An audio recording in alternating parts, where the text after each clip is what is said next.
Hello, this is Thomas K4SWL. If you're new here, I like to do real-time, real-life amateur radio field activation videos. And before I get started, I'd like to thank all of my Patreon and Coffee Fund supporters out there. Thank you so much.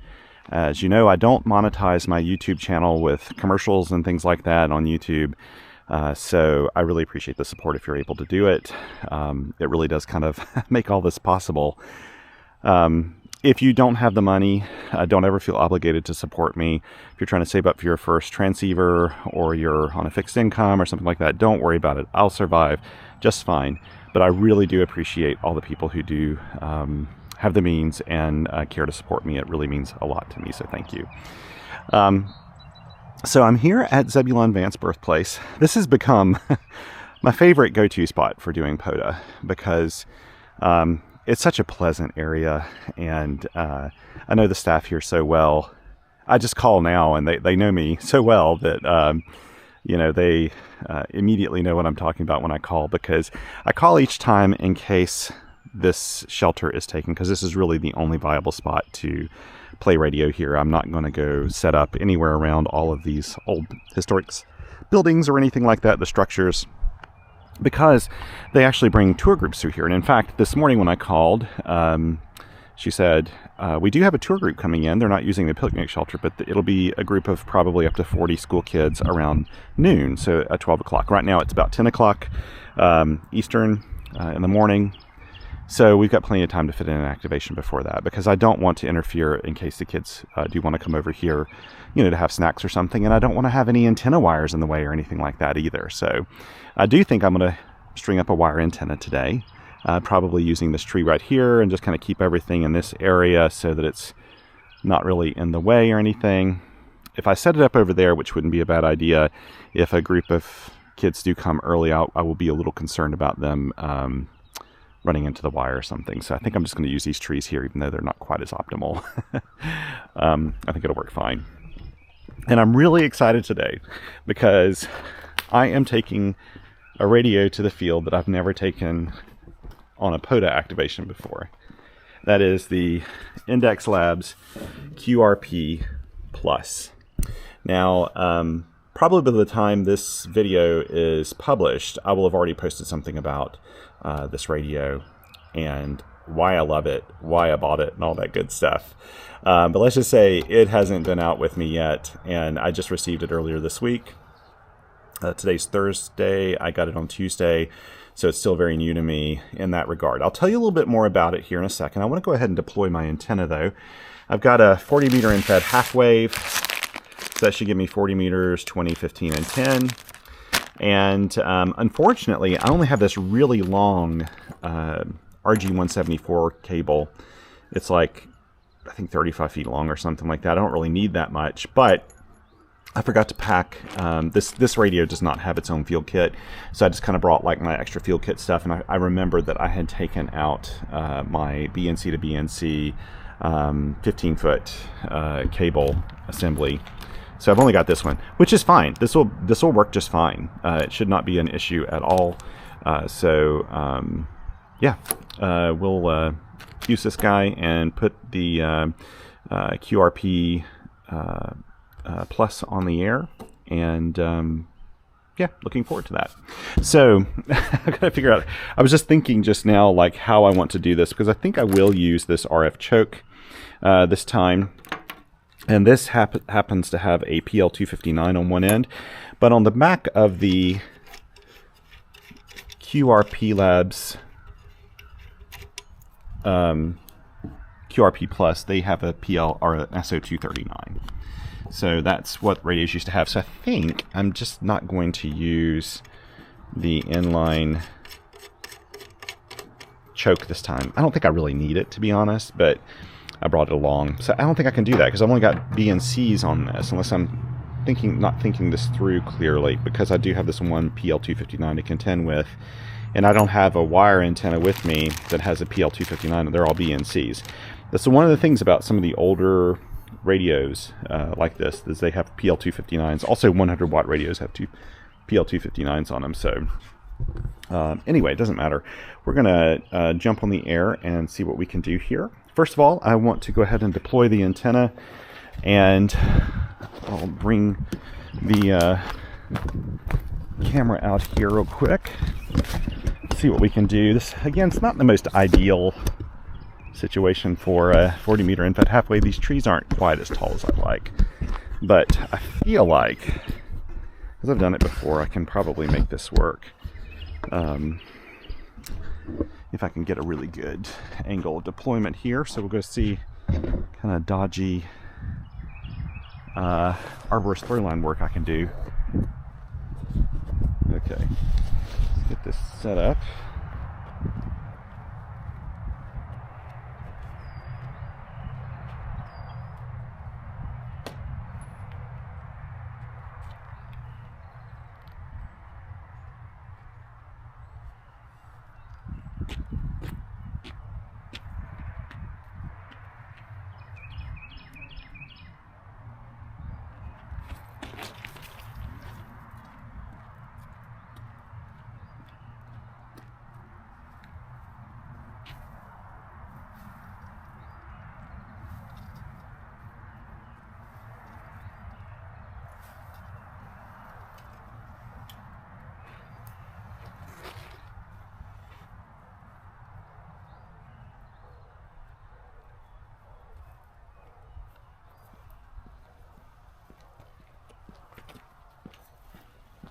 So that one went way too low.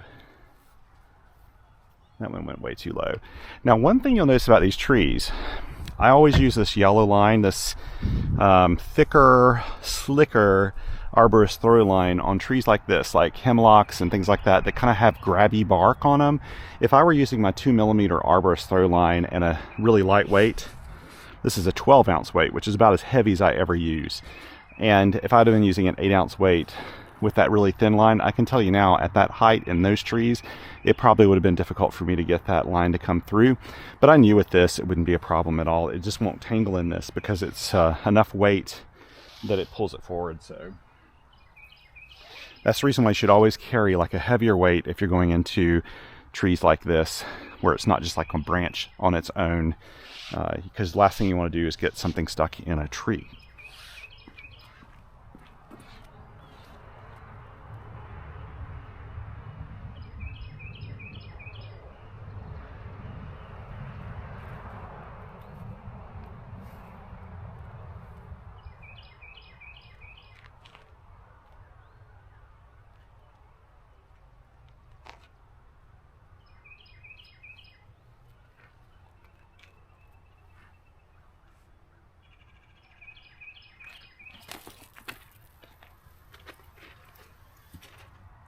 That's what I wanted.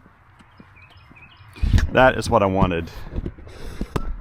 That just went exactly where I wanted it to go for once. So this should serve me fairly well for getting this antenna up. Let's go grab the infed half wave. This is the MM0 OPX infed half wave. I love this thing. Super, super efficient. Wonderful infed half wave, even though I did a really dodgy work right there at the feed point. There we go. The antennas are fantastic though. Those are made by Colin, MM0 OPX. And now let's string this up and see how it's going to go through the tree here.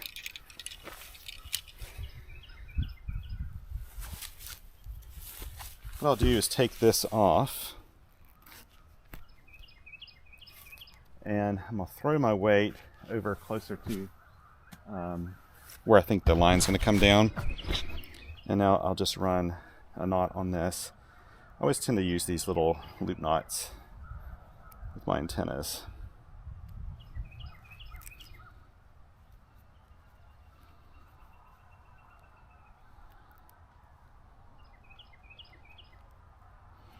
And what I'll do is go over here and start to pull it up, and then probably use that throw weight to kind of hold off the tension line. This will probably make a perfect V shape at this height of tree.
we'll get the cable.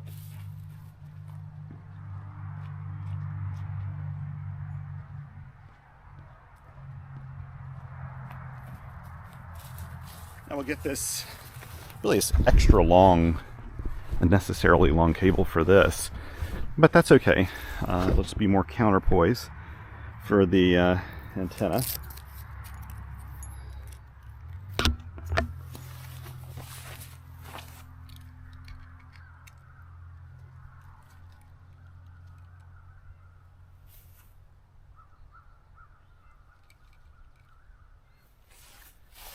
That's about how high I want the feed point for this antenna.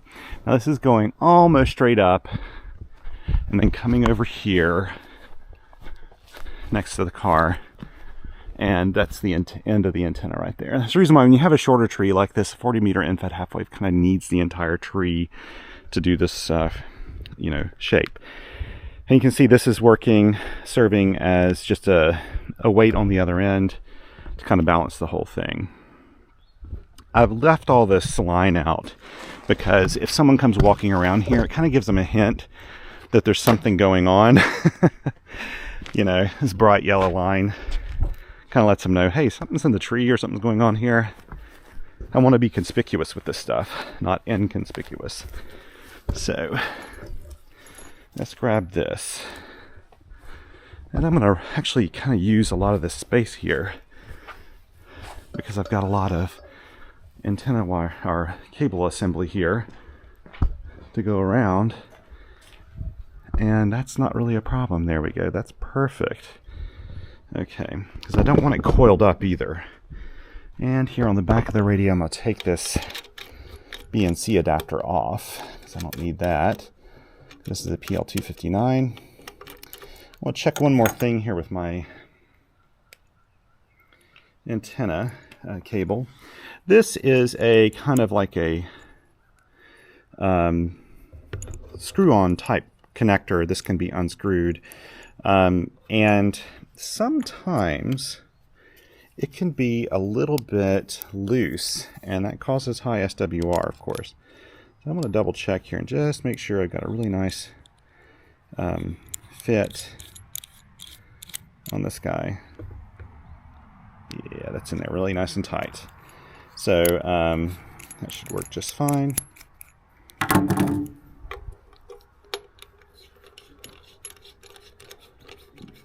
There we go. And this is my Leatherman signal. I feel naked without this thing.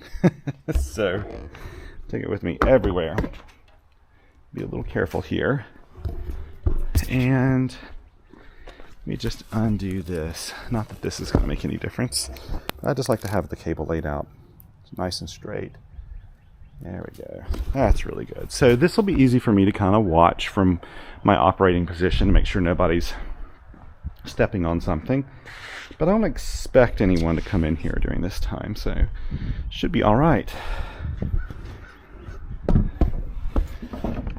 Okay, now all I've got to do, I do see a little bit of trash here I'm going to pick up. Usually this site doesn't have any trash, but they get lots of school kids coming out here and having picnics, so sometimes things fall on the ground. I'm going to try to help pick that up. Okay, let's get things together here. So first thing I want to do is go ahead and plug in my key. So if you look on the back of the QRP Plus, you have a side tone control that you need a little screwdriver for, I think, a mic gain control, CW power, which is separate from SSB power control, and this one's set to about 4 to 5 watts, a paddle, and a key. So you can actually do a straight key and a paddle with this. And then you got a coaxial port for power and a built-in fuse, which is really nice. So I'll go ahead and plug in the paddle here. And I'm using this time a CW Morse paddle that's on a nice steel base. I really like this. I haven't had it out in a while because I've had it in another field kit, and recently found out that I'd stuck it in that field kit, and I was like, nah, I want this to be out so I can use it more often. And we're just going to use a Bioenno 3 amp hour lithium iron phosphate battery. This will be plenty for this radio. Shouldn't be a problem. What am I doing? Doing this backwards. There we go. This is how we'll plug it in. And with any luck, I'll have a good SWR.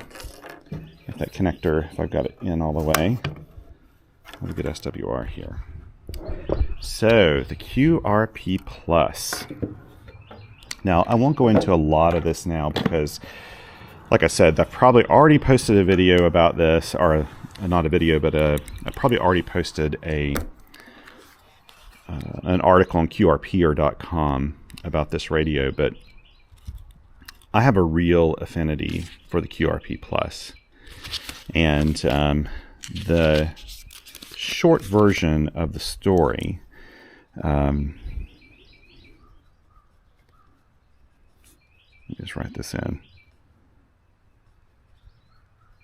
The short version of the story is when I first became an amateur radio operator, it was in 1997. I was living in Athens, Ohio at the time. My wife was doing her MFA in film at Ohio University.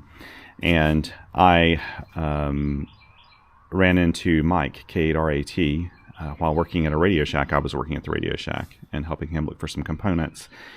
And when he found out that I was studying for my novice and technician license, he said, hey, why don't you come out to a field event this weekend at the Athens County Fairground? It's called Freeze Your Butt Off, FYBO. And I said, absolutely, because up to that point, I had never actually seen amateur radio in use. I had heard it plenty of times. I was a shortwave radio listener. I had been reading about it. I had read magazines, but I'd never actually physically been with anyone doing amateur radio. And so I was actually kind of excited about going out. And I went out to this event. Mike immediately introduced me to my buddy Eric, WD8RIF. And both of them have had a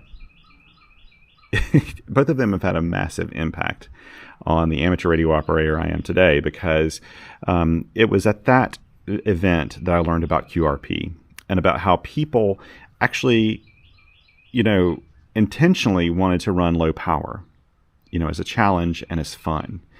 And I was not aware of this, actually. And so I found out about QRP and low power and immediately loved the idea of it, because I've always kind of been a less is more kind of guy. So I loved the idea of it. They also introduced me to CW because I had heard Morse code, of course, on the air, but I'd never actually been with anybody operating it. And I was also introduced to field radio. And I think Mike told me at the time, he was like, antennas and their radios are meant to be in the field. And I really do believe that. I think radios are happiest when they're outdoors. So Eric, WD8RIF, when Mike started to introduce me, Eric was actually on the air at the time, and he was operating the Index Labs QRP Plus, a radio identical to this one, same model. This one's only, I think, maybe 100 the serial number is only 100 away from his serial number, in fact, if I remember correctly, on this radio. And I absolutely loved this thing. It's like this little cute cube-shaped radio almost. It's not cube, but it's really close to it. And it looks almost like a piece of test equipment. Super simple, big encoder, a really nice LCD display. And I really was just hooked. I loved the idea of this. And I don't know, loved it. And Eric had his QRP Plus for many years, and I got to use it a little bit, I think on like field days and things like that, and I always admired it.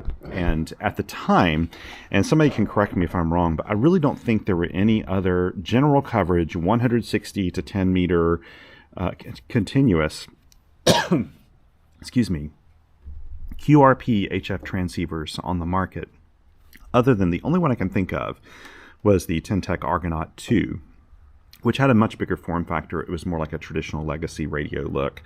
And the Index Labs radio at the time was very, very innovative. It does CW and SSB, fairly small form factor, relatively light. I mean, it's heavy compared to QRP radios today.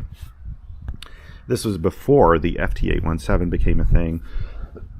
Excuse me. almost 5 years before the FT817. So it was really innovative for the time. And it only takes about 120 to 130 milliamps on receive, which is right there with like the Elecraft KX3. So that was pretty amazing at the time. So you could operate it on a small battery like this. I guarantee you, now I don't have the specs here with me or anything like that, but as I love Tentec as a company, was a big fan of them.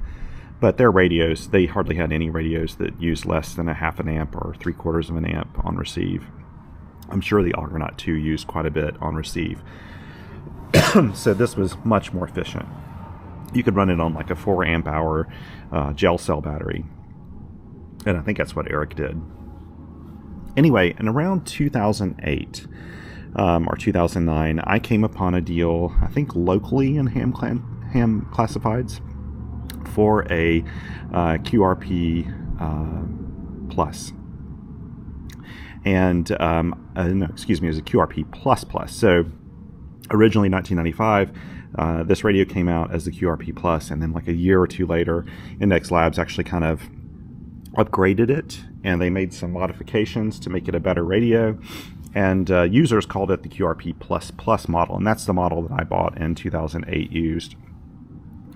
But I think that a lot of the QRP or Index Labs fans out there actually thought it wasn't that much of an improvement over the original at the end of the day. I like how all of the controls are right here on the front. I'm not going to talk a whole lot about this, to be honest, because I'm still getting used to this radio again after having been away from it for so many years. But so I'm still getting used to it. But I will do, you can mark my words, I will do a getting to know you video about this radio, because I'd like to just kind of really explore it and talk about it and how cool it is. I think it's just a cool radio. I think it looks cool. I think it operates really well. Now, it does not have the performance of a KX2, a KX3, or a lot of our modern QRP transceivers. The front end of this radio is fairly weak and fairly broad or wide. So this is not a radio you want to use in a contest like Field Day or something where you got RF dense environments. In fact, I remember Mike telling me that like one of the worst field days he ever had was when the Athens County Amateur Radio Association did a QRP Field Day event, and they only used this QRP Plus for the whole event.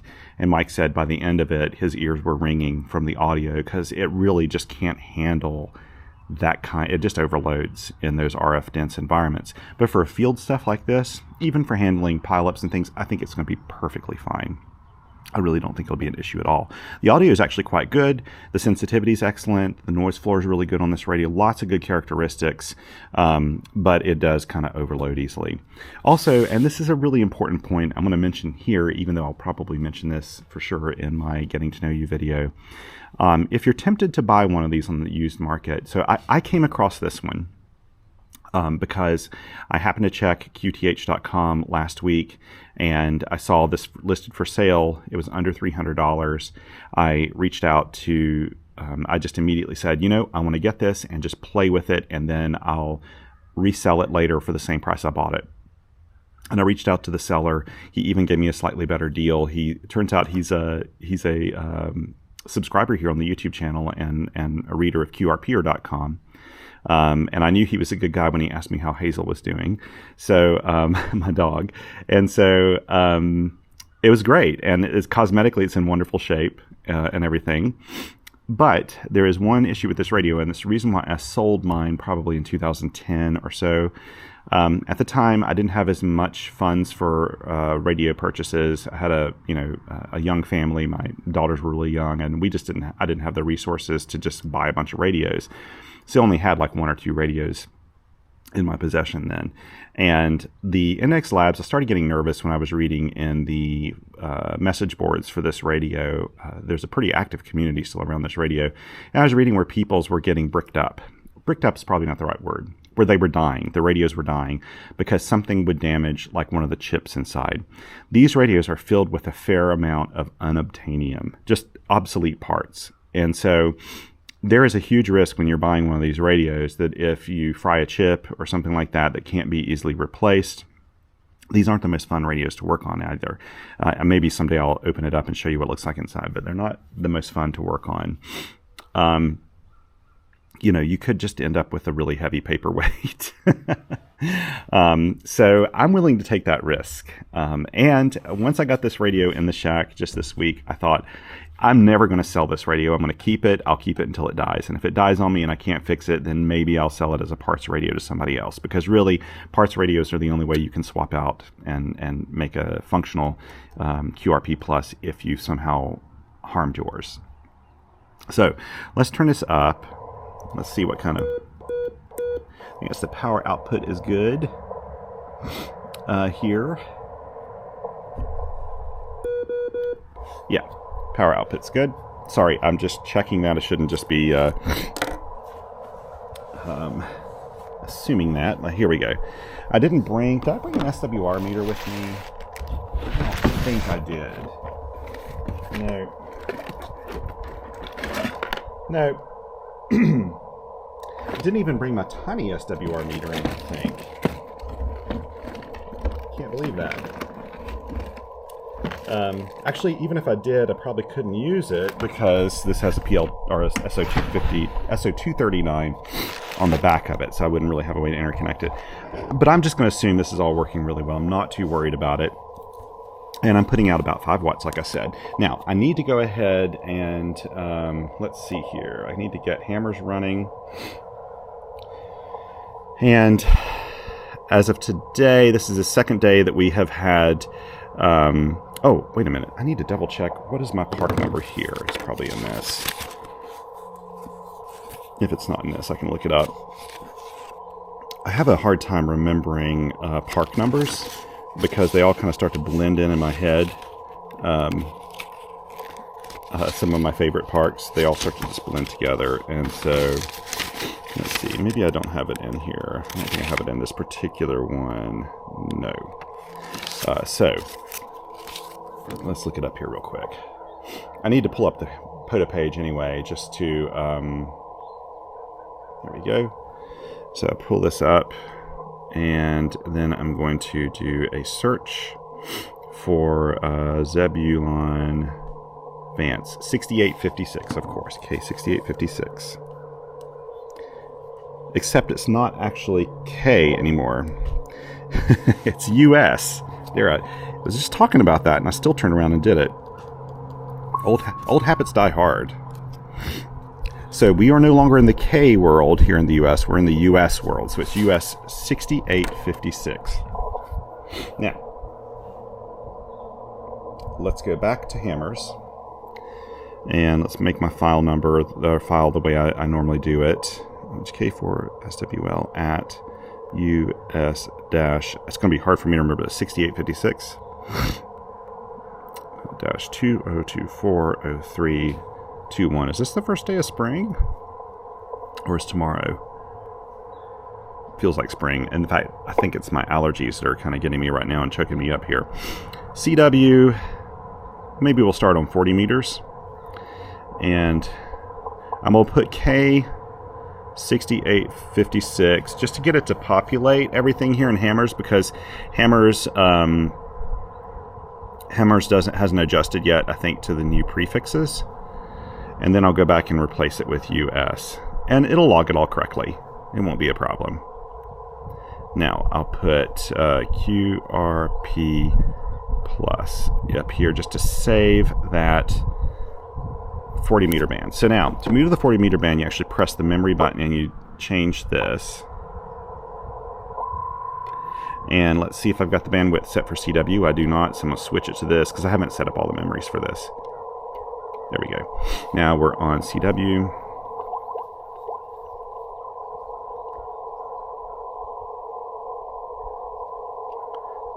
It has a SCAF filter, so I can open it up to 2.4 kilohertz or down to 100 hertz. SCAF filter works pretty well, so I'm going to leave it at about 1.2. I like it kind of wide.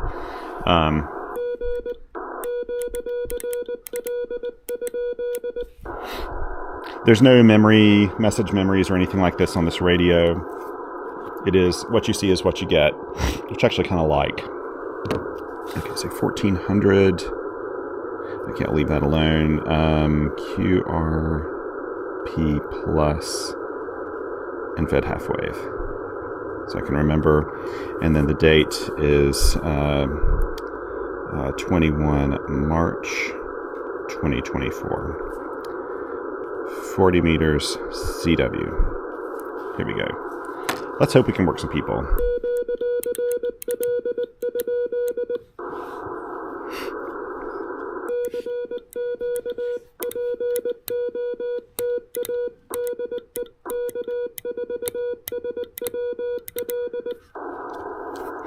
Have to do a couple here. Oh, wait, I haven't spotted myself.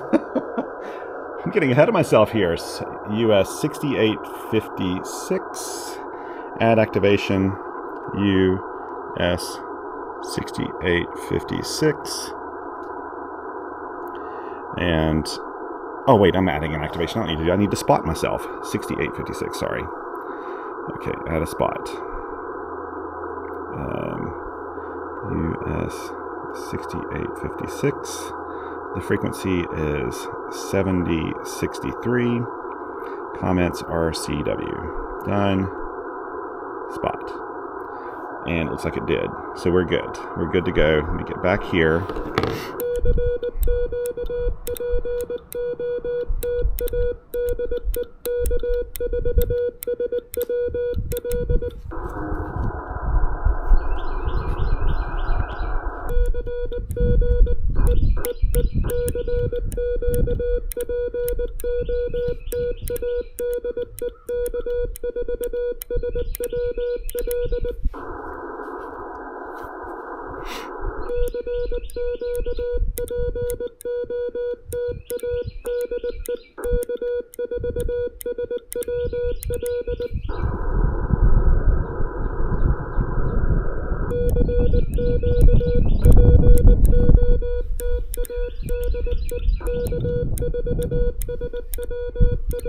I think this has PN diode switching as well. By the way, it's in XCVE, which is the basic transceiver simplex mode.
Good to get you in there, old man.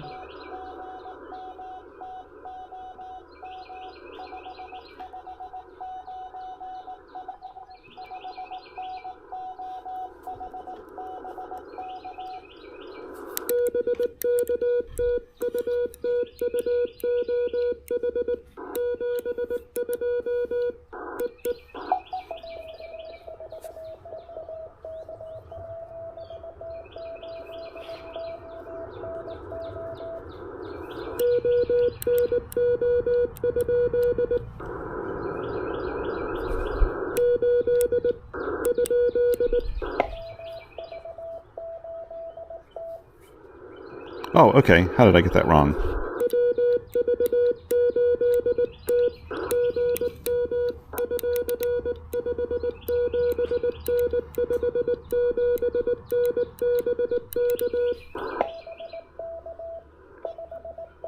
You get some AGC pops in this too.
Oh, there we go. Okay.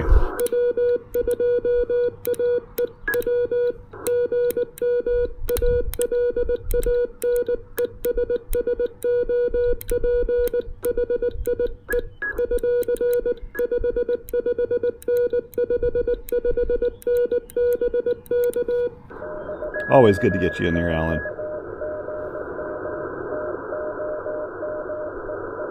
Ooh, you've gone down a little bit.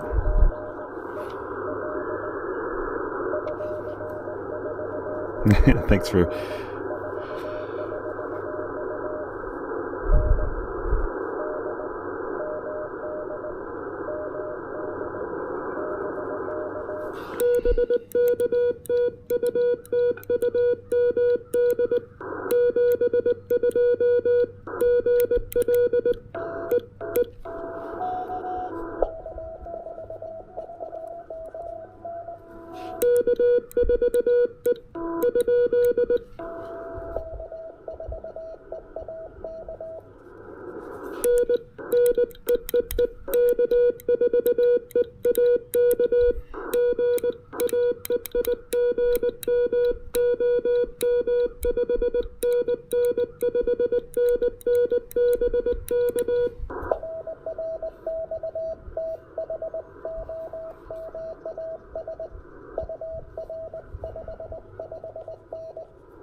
Good to get you in here. Are you on a summit?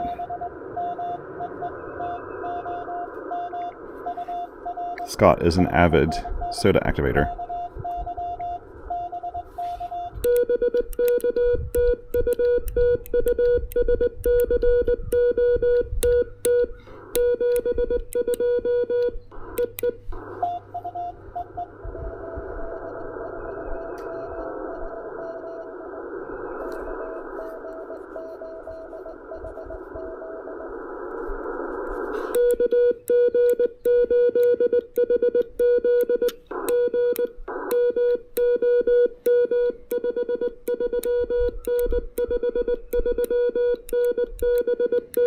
Haven't worked you in a while there, buddy.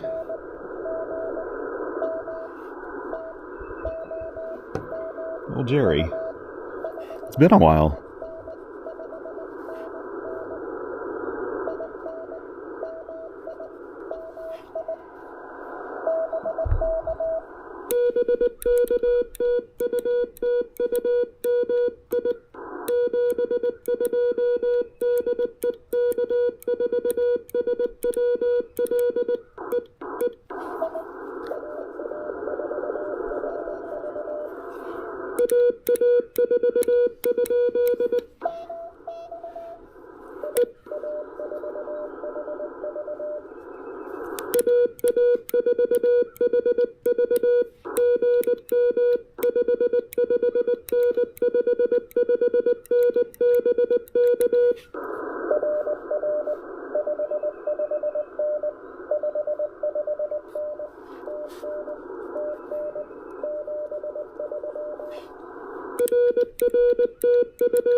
There's a little rattle in there.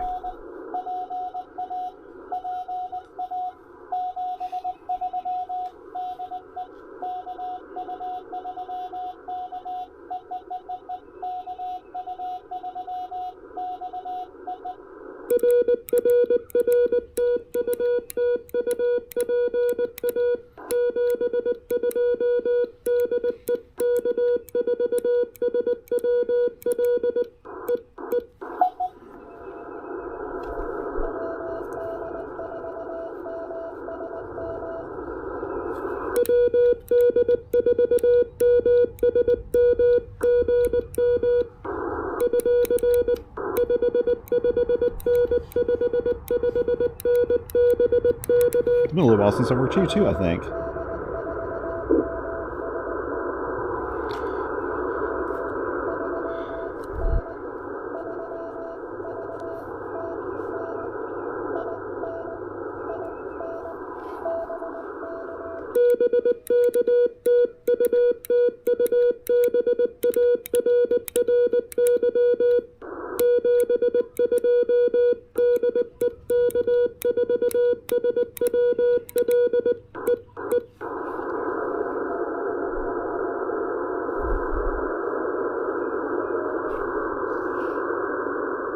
Wait.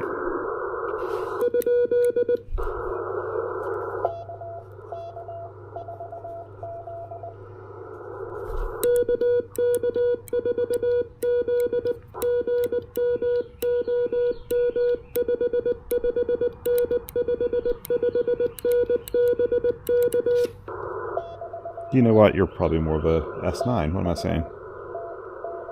No, it's showing 5 on there, so. Good to get you in here, Scott.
Okay, wait.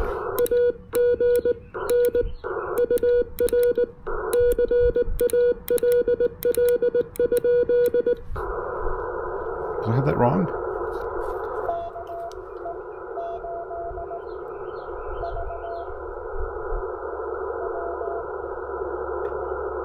Okay, wait.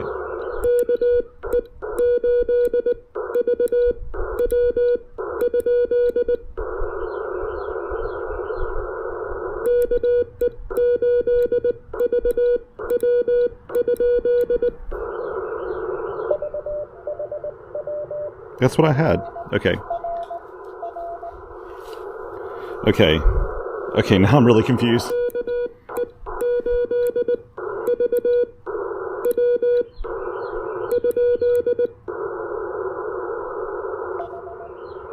Okay.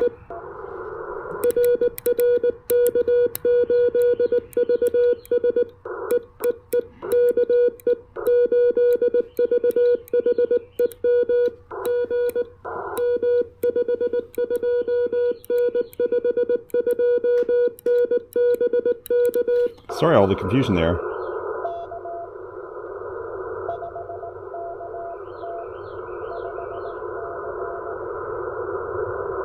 HC.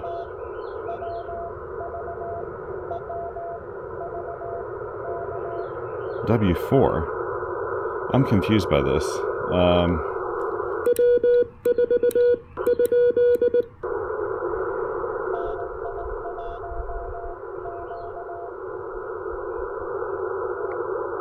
Okay, I'm a little confused.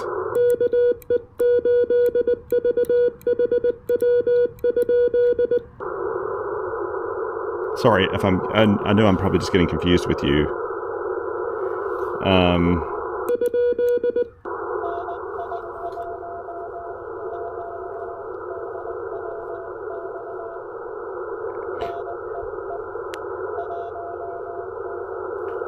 Okay, I'm confused here.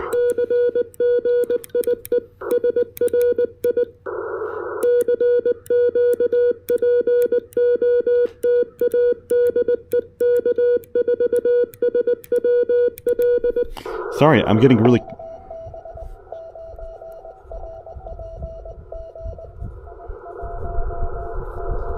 Okay, wait.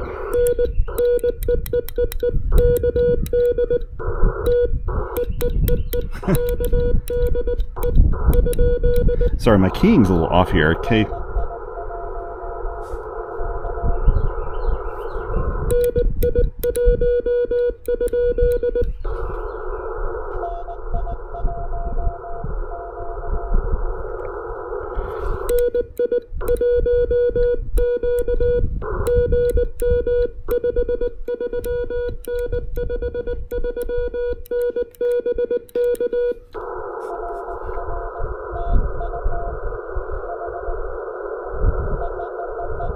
I'm really sorry, KE8VHW.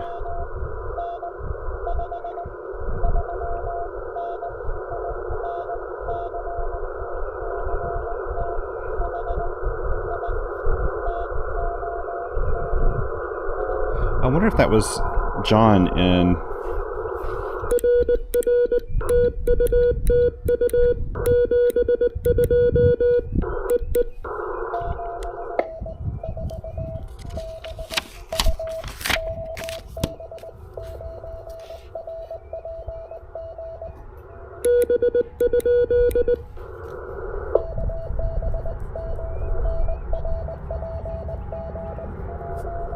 Okay, well...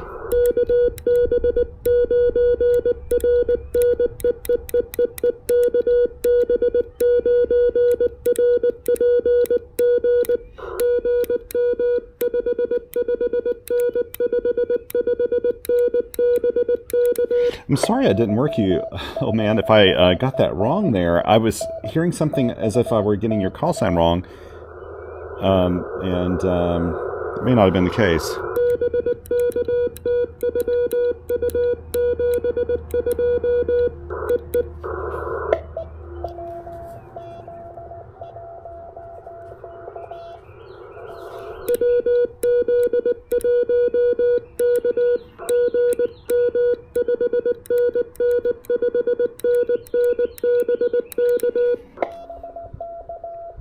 I know I'll go back and review this video and I'll be like, oh, that's what they meant.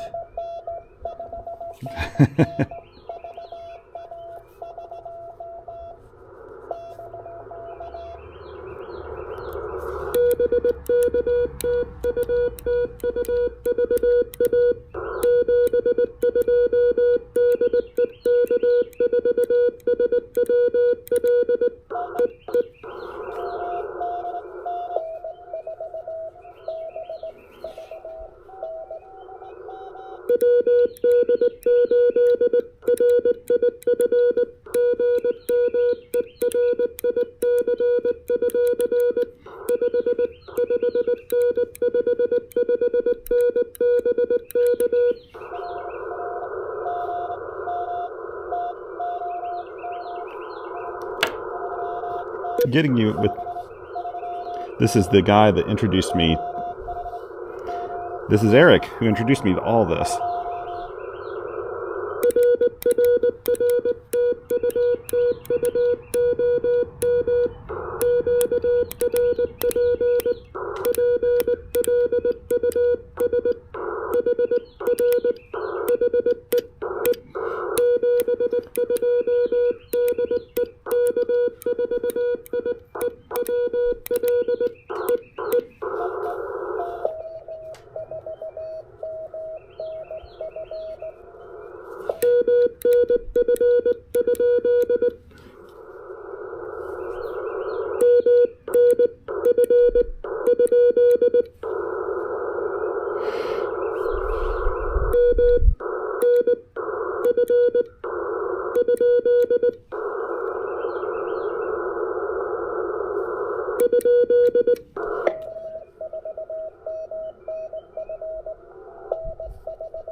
Okay, wait.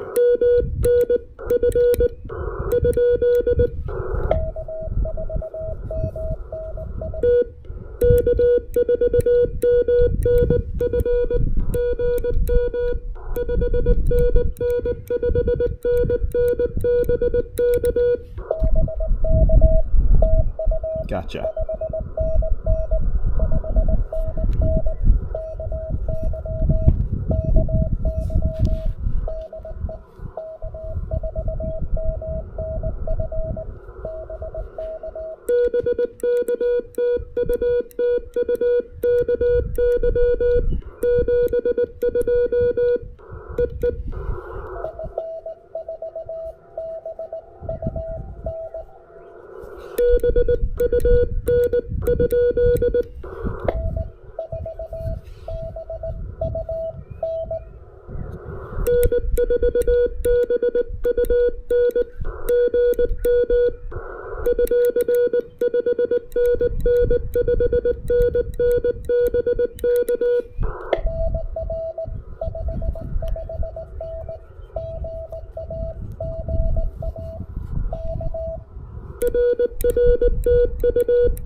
Holy cow, I was thinking it was quieting down.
Ah.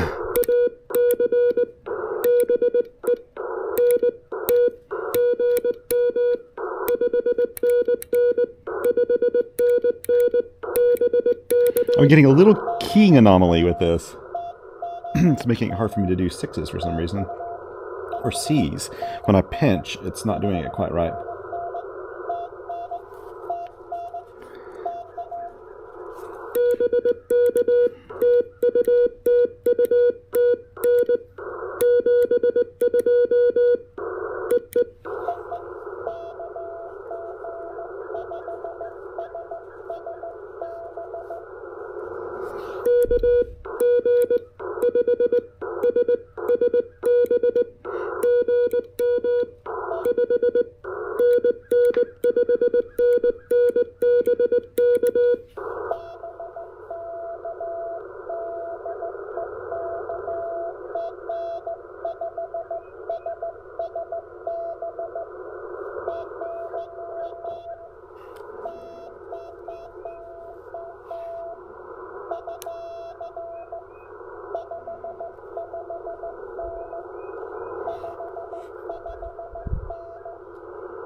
I like your fist.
Came up a little bit, I think.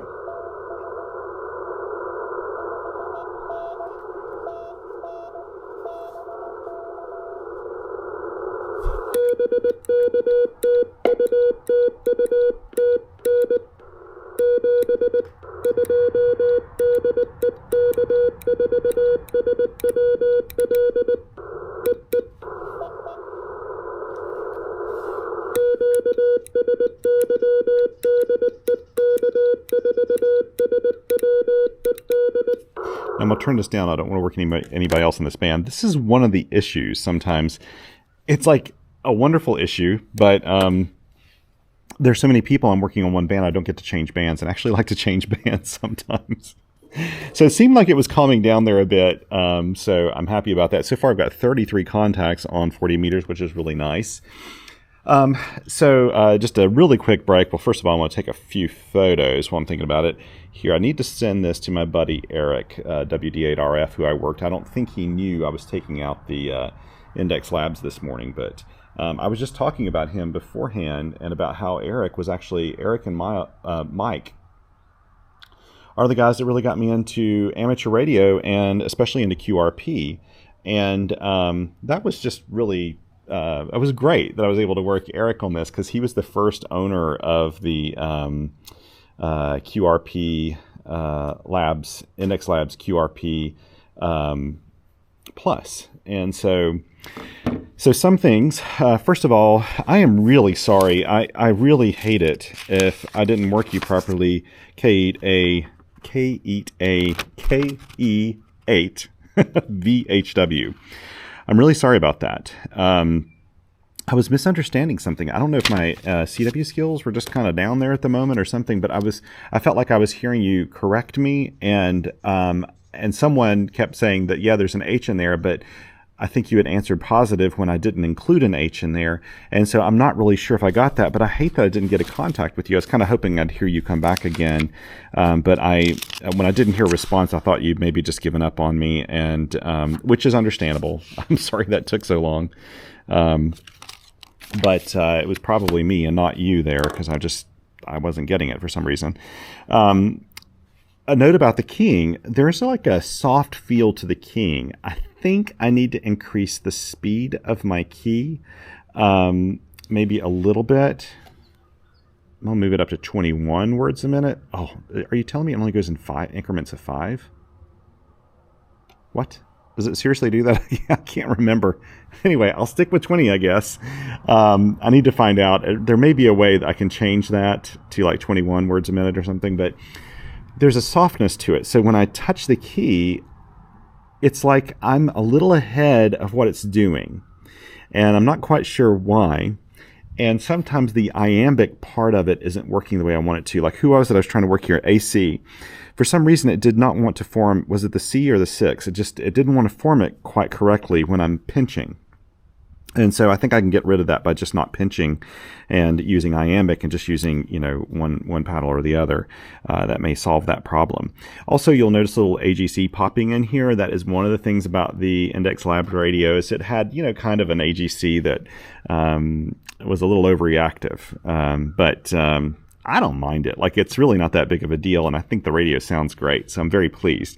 So what I'm going to do now is move up to the next... how do I do that? Let me just think here for a second. Oh, I hit memory, and it doesn't have, like, band switches.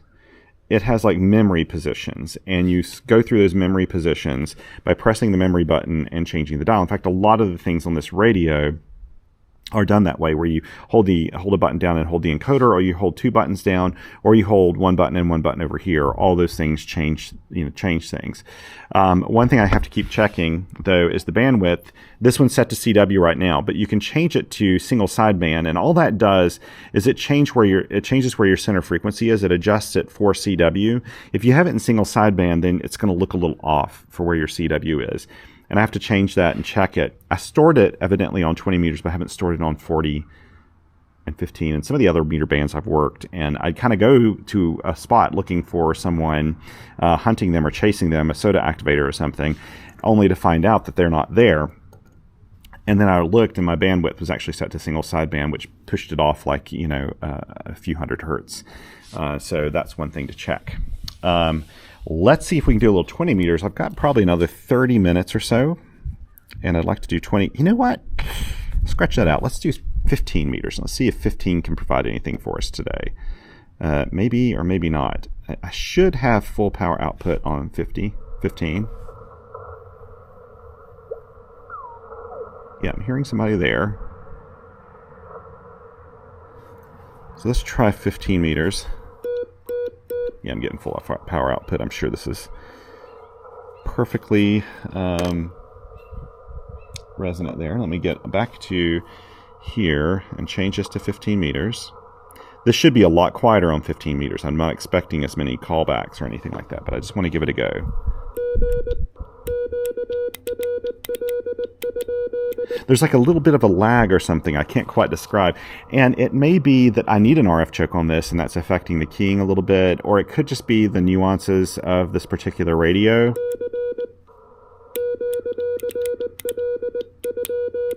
I don't pinch all the time and do full iambic all the time, but I do a fair amount, and so I can tell myself not to do that.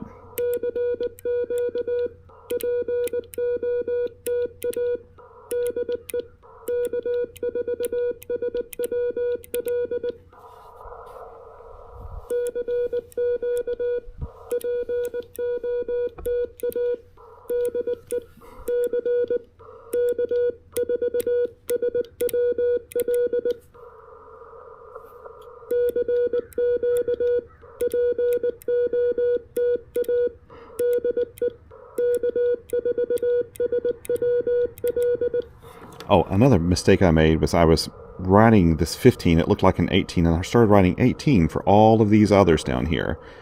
That is a newbie mistake. I shouldn't be doing that.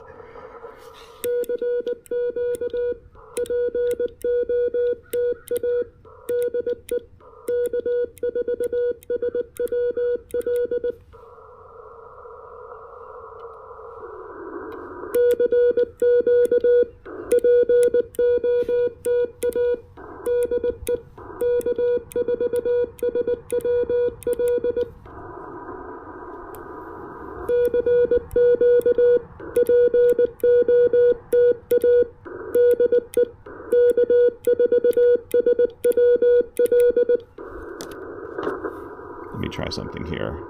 Let's look back on my spots page and see if it's spotting me.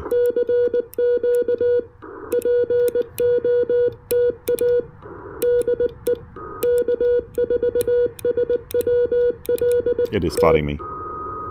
It is spotting me.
I love getting Nova Scotia when I can.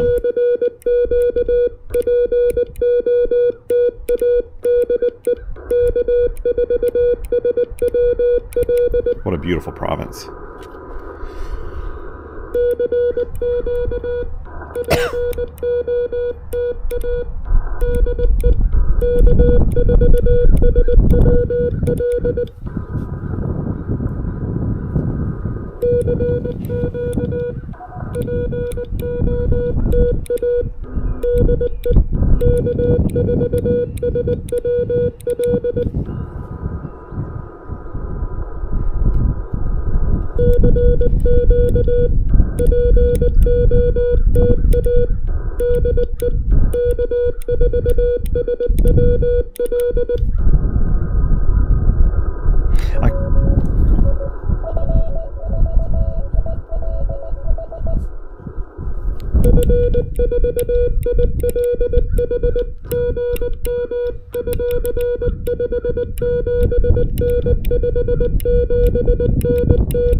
There's some fading on this band.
I keep listening for WI to come back.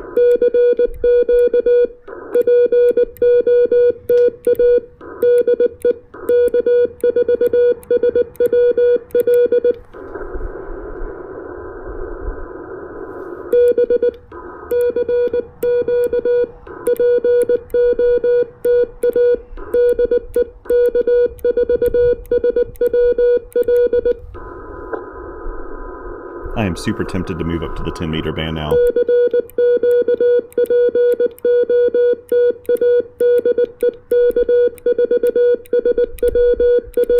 Just for fun.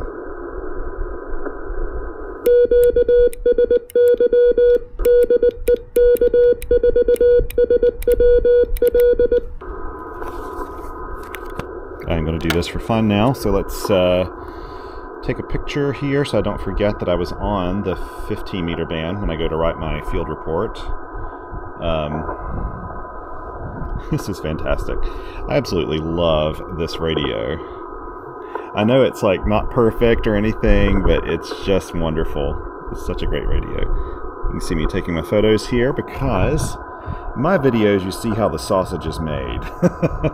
As I like to say. Let's see here. Okay, let's go ahead and move up to the 10 meter band. I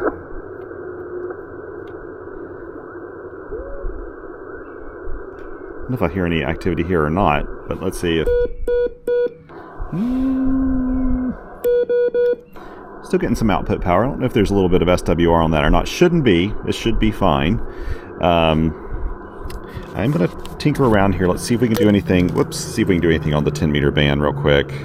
I'll try for a couple of minutes. Call CQ. Well, let's see. Whoops. I knew that would happen eventually. Okay. So I'm going to go in here and put 10 meters on this. And we'll just give it a go.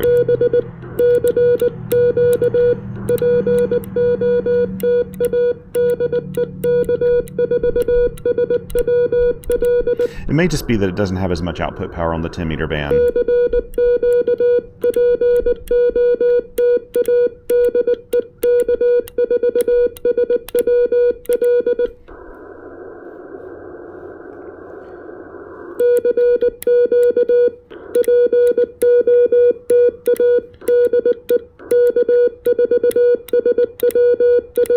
I'm going to see if it spots me.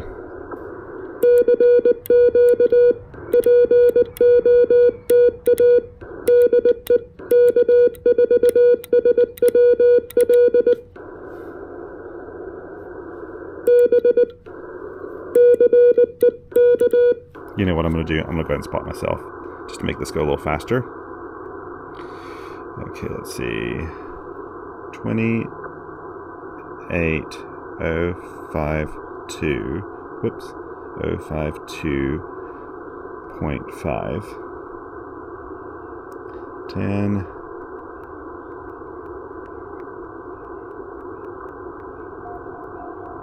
10 meters for a few minutes I'm going to put in there.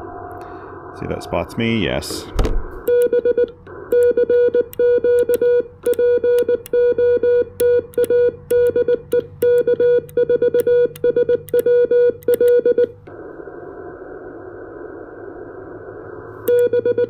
See how it does that sometimes?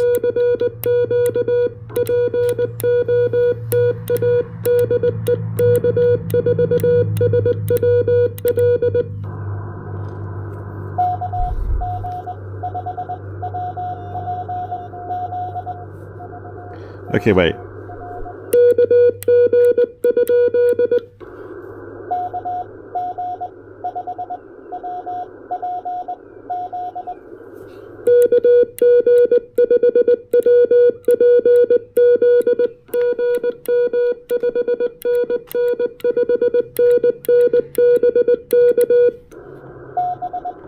Good to get you in the logs.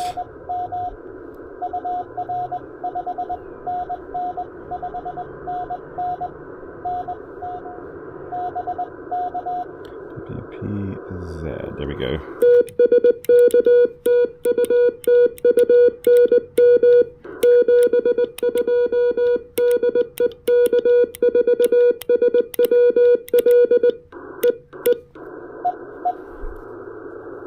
New Mexico, I'll take that.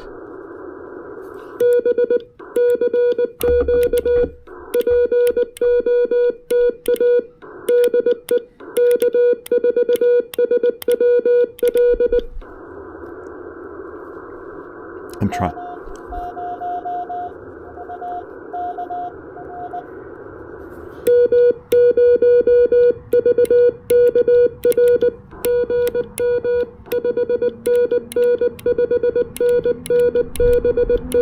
That really may be a...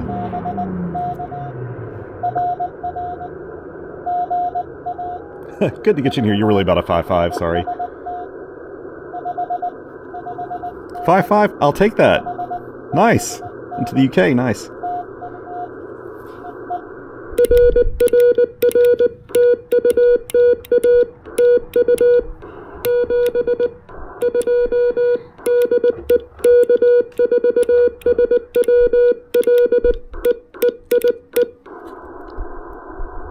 I don't know if you can hear that.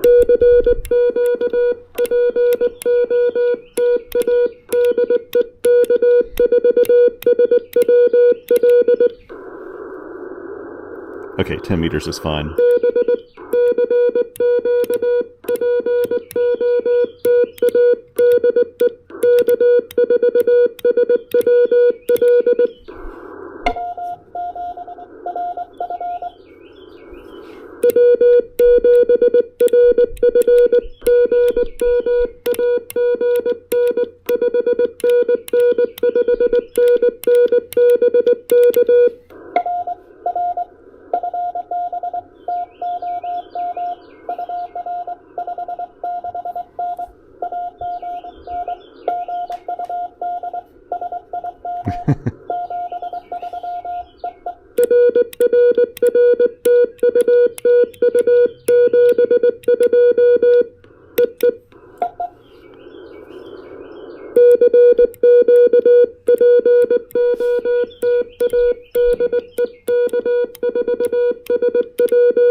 I'm sorry, but there's like no other place I'd rather be right now than right here doing this.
That was great.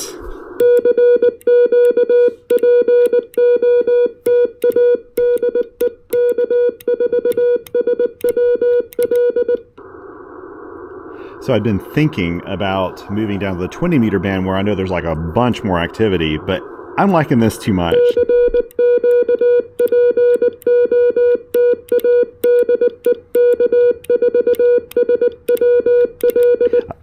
I don't mind my QSO count going way down when I'm getting to play a little DX and just work people I don't normally get to work.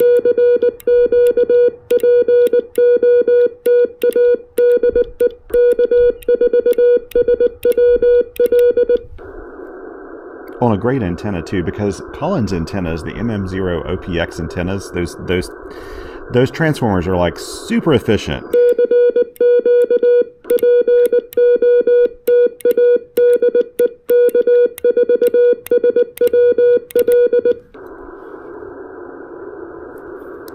I've used this antenna all over the place.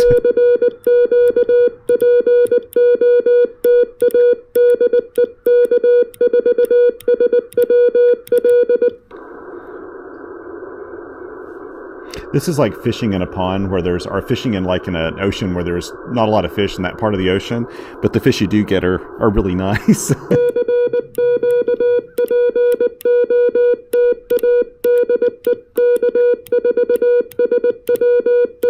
I'm willing to just take my time and just enjoy this radio.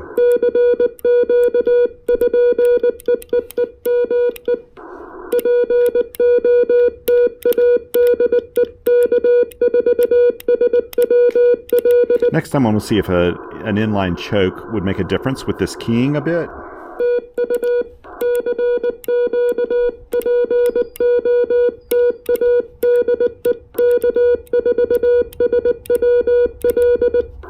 It could.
Good to get you in here, old man.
It's great to work so much of Europe right now.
I'm trying to tell myself not to squeeze the paddles.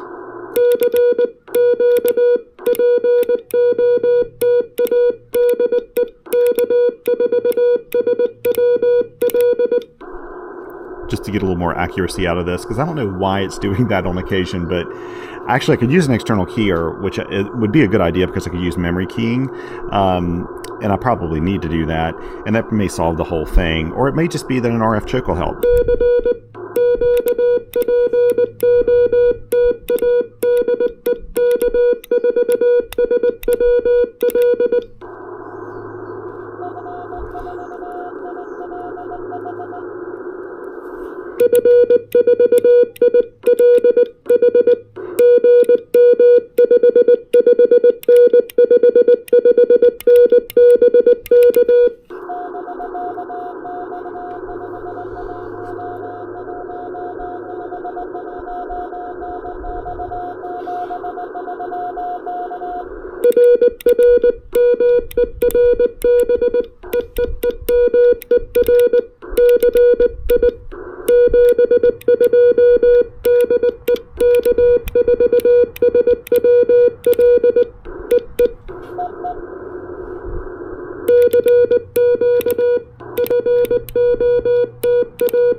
Okay, I'm gonna have to hop off here soon.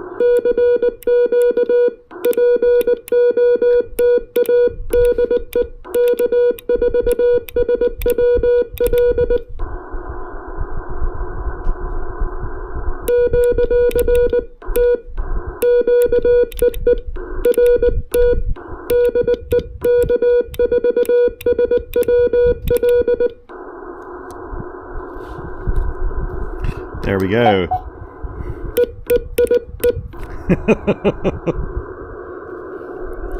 That was really kind. Okay. I love that. Wow, man, this was crazy. This was so crazy and so much fun. I just need to get my pictures before I forget. Everything's glaring off of this little LCD screen on this guy. Man, this was just so much fun. I love this. I love this. So, you know, first of all, it's great getting reacquainted with this radio. I had not used it in 14 years, 13, 14 years, something like that. It's been a long time since I've used this radio. I know that it has its faults. I know it's not perfect. But man, oh man, back in the day, 1995, I was so, I wouldn't say envious is not the right word, but I was just so, I just really admired this radio when Eric was using it. Back in those days, I thought, man, this is just the ultimate QRP machine. It's so small, relatively speaking. It's not a very big radio, especially back then. I had an IC 735 at the time, and it was much bigger and heavier. And this radio just was so small, so purpose-built, so easy on a battery, where my 735 was probably choking an amp of, it was probably using an amp on receive. This was like almost an eighth of that or something. So, it's just such a great radio. It's a pleasure to use. I really enjoy how they set this thing up. It's ergonomic. It's super ergonomic. You just have an AF gain control, so you don't have RF gain. You don't have any AGC adjustments that I know of, unless they're internal or something. You do have a side tone control in the back. And yes, when you turn up the volume, it also turns up the side tone to a degree, but you can control the side tone at the back. It has like fast tuning. So when you're tuning, if you just press fast, it goes really fast. I mean, it's just so clever, so easy to do, right? The memory, you press that and you turn it, you press these two to store your memory. This does your CW keying speed. Now, I don't understand why it's in these 5 word per minute chunks. That's a little weird. I may be missing something here. It surprises me that it can't do more than that, but I'll need to check with Eric and see. Bandwidth, you just press the bandwidth and then you can adjust it like from wide to super narrow. And the SCAF filter is pretty darn good. Now, like I said, I always run my filters a little wide unless there's an adjacent activator or QSO or something, because I like to spread it out. I like to hear a little more information, and so I like my audio kind of wide on CW. If it's noisy, if there's a lot of QRN, then yeah, I'll narrow it down to like 500 hertz or something, and that can really help pull a signal out. But under these conditions today, especially 10 meters, being so nice and clear and quiet, it works really well. I like the fact that, like if you want to operate split, you just press that button down. There's RIT and split, and they're just super easy to use. There's an attenuator here if you need to turn it down. There's no RF gain, but there is a 20 dB attenuator. Of course, most of the time you're going to leave that in the norm position, probably even on some of the lower bands.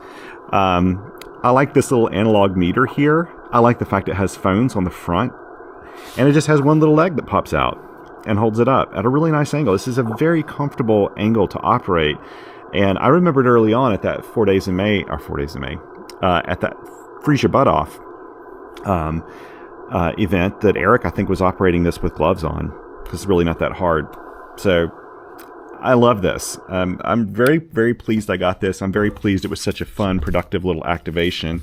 Let me take photos of my logs here before I forget. Very pleased with that. And happy to work some stations I don't normally get to work. And I know 20 meters would have been way, way, way more active. But sometimes it's nice to not have pile-ups and things because they kind of get you trapped. They get me trapped on a band because I hate to call QSY with people, out there. So I tend not to do that. So that's one thing. Now, I need to get this antenna down really quickly before any school kids show up here in a little bit. This battery could die on me during this process, and it does. I am sorry. It's been fun hanging with you, but let's see if I can get this guy to work. So what I need to do is take the weight off the other end of that antenna. Here we go.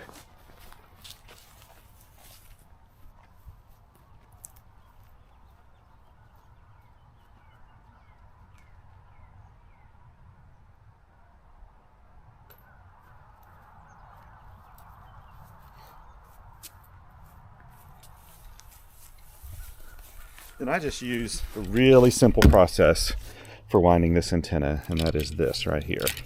I don't use a winder other than my hand, and I find it works really well. I don't know why. I've just never made a winder for this antenna. I find this so easy to deploy anyway. I just don't think it's necessary to bother, really, to be honest.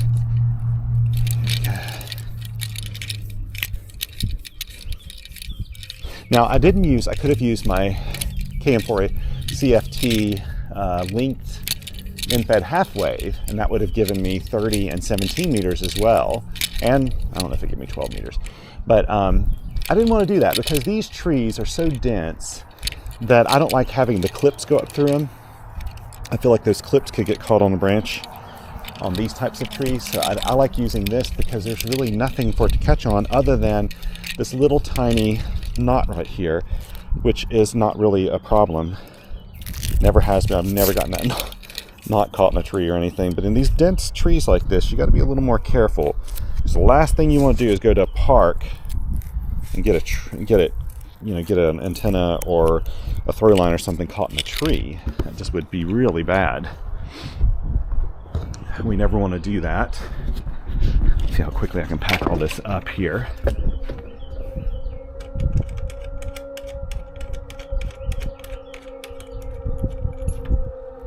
Okay, let's come over here. Pull this out. And do the same thing. Really nice, big, loose. I'm not doing it tightly, just do it very, very loosely. This packs away in my MC750 bag, and I could have brought that antenna out too. I had it with me, but I wanted to use a wire antenna today. Really did.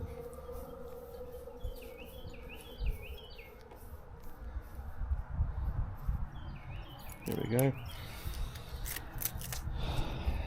And get this in here. There we go. I may not show putting up all this radio stuff. In fact, I'll just put up my antenna stuff really quickly, and we'll leave it right there. Here we go.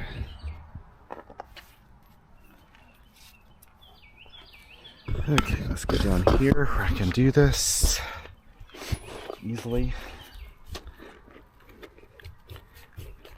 If you don't own an arborist throw line, look in the links in my video description. Sometimes I put links in the video description, sometimes I don't for my gear. I always put links in my field report, and my field report's on QRP.com. There's going to be a link to it in the description below. I will link to this particular kit, which is one bag, throw line, and a weight. It's actually two different purchases on Amazon because Weaver sells a set of this throw weight and this line is like $20, $25, $27 or something. And then there's a little throw bag, and this throw bag works really well. All of this stuff is made in the United States and by Weaver in Ohio. And I think it's really important to get a really nice quality throw bag because the cheap ones will burst on you, especially if you have one like this. They're filled with buckshot, and if it lands on like asphalt like this, it'll bust open. Some of the cheaper ones will. Or if you throw it really high and it lands on a hard surface, they're known to burst. These Weavers will not do that. It's maybe under super extreme conditions, but they will not burst. I have never had one fail on me ever. And so I don't mind paying a little extra to get good quality when it comes to throw line. Those have like a leather bag inside of them, keeping it all together. So it's like 2 layers, I think. Oops, here we go. Put this knot on here. Tie it like that. Bring it in. And I'll just lay this on top. I used to run it through the side.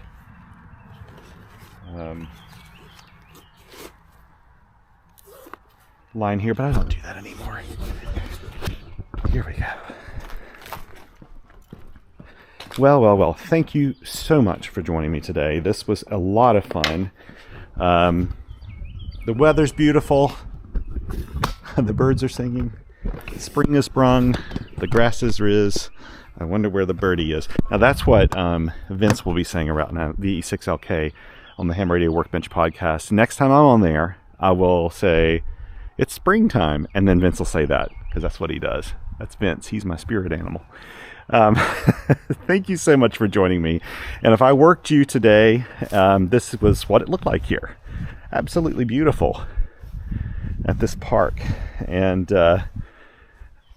such a privilege to be able to come out here and enjoy this weather. Play with a radio I hadn't been on in such a long time. And it was really memorable that I was able to work Eric. I'm glad Eric could find the time today to hop on the air and hear what the QRP Plus sounded like on the other end. This is the second time. Actually, the other person I've worked here today was Alan, W2AEW, and I actually worked him. He was one of my very first contacts he's like maybe my second or third contact on this radio. He was activating a park, and I worked him, and he noted a little tiny chirp. He said just a super minor chirp in the transmit signal, and that is pretty normal. So that was a known thing with the QRP Plus, and some people, there's actually a mod to fix it. I doubt I'll ever do that. I'm not worried about a little chirp. Alan was pretty clear it was super minor. I'm not worried about that. It just gives it a little bit of character. If it were pretty extreme, then yeah, I'd fix it. But I'm curious if any of you heard me, if you heard a little bit of chirp on there. Yeah, if you ever find a good deal on a QRP Plus or a Plus Plus, I'd encourage you to check it out. If you don't mind the risk that you could, harm something inside the radio and then have to deal with that later by not being able to get a part for it. I think it's a fun little radio. Certainly all about the spirit of QRP, and I love it. It's just like I said, it's always been like a little desk cube for me, even though it's not quite a cube. Thank you for joining me today before I go on and on about this. I hope you have a wonderful week or weekend ahead. Hope you get a chance to go out and play radio. If you get an opportunity, if there's somebody who is looking for help getting into radio, CW, POTA, SOTA, any other activity you do, take a little time to help them and get to know them. Help them put up their first antenna at their house, do something like that. You'll be surprised the friends you'll meet doing that. And I can tell you that the world of amateur radio is one thing to read all the books and take the test and do all that stuff, the bookish stuff. It's one thing to do that, but amateur radio is quite a different animal when you do it in practice. It's just that's a whole nother skill set. And so when you're able to help somebody overcome those barriers of entry, of just like mic shyness, key shyness, getting an antenna put up, buying their first equipment or whatever, when you can help them do that, they'll forever be grateful. I know I certainly was, and I try to help people when I can. So just encourage you to do that, and just to be kind to everyone out there, because all we got on this planet is each other, right? Take care, everybody, and until next time, 7 3s.